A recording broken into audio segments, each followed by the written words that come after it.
Cook with கும்மலி இன்னைக்கு எபிசோடில் elimination round and இன்னைக்கு எபிசோடில் யார் எலிமினேட் ஆயிருக்கான்னு பார்த்தீங்கன்னா சாலின் ஜோயா தான் எலிமினேட் ஆயிருக்காங்க. ஸோ இன்னைக்கு எபிசோடில் அவங்களுக்கே தெரிஞ்சு போச்சு இன்னைக்கு நம்ம தான் எலிமினேட் ஆக போகிறோன்ட்டு. ஸோ அதுக்காண்டி ப்ரிப்பராக தான் இன்னைக்கு வந்த மாதிரி தெரியுது. ஸ்டார்டிங் எபிசோட்ல இருந்தே அவங்க ரொம்ப சோகமாக தான் இருந்தாங்க. ஸோ இன்னைக்கு எலிமினேஷன் இருக்குது, நம்ம தான் எலிமினேட் ஆகும்னு சொல்லிட்டு அவங்களும் ரியலைஸ் பண்ணிட்டாங்க. ஸோ எலிமினேட் ஆனேன்னு சொன்ன அனௌன்ஸ் பண்ணதுக்கப்புறம் அவங்க சொன்ன வார்த்தைகளும் இதுதான், எனக்கே தெரியும் நான் எலிமினேட் ஆயிருவேன், அதுதான் டிசர்வ்டுன்ட்டு. மற்ற எல்லா பேருமே என்னோட நல்ல குக்ஸாக இருக்காங்க, அவங்க இந்த ஷோவில் இருக்கிறது தான் நியாயமான விஷயம். ஸோ நான் எலிமினேஷன் எதிர்பார்த்தது தான். பட் இருந்தாலும் இங்கேருந்து போகிறது எனக்கு ரொம்ப ஃபீலிங்காக இங்கே இருக்குது. ஏன்னா எல்லா பேர் கூடயுமே கனெக்ட் ஆகிட்டேன்னு சொல்லிட்டு குரேசியை கட்டி பிடிச்சி அழுதாங்க.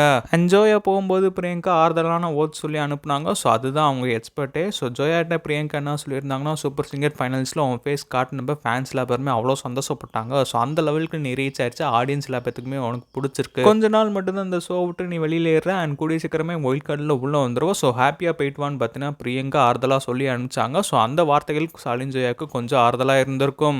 அண்ட் தாமு என்ன சொல்லியிருந்தாருன்னு பார்த்தீங்கன்னா, ஒயில்ட் கார்டில் வந்து நீ தான் டைட்டில் வின் பண்ணணும்னு சொல்லியிருந்தாரு.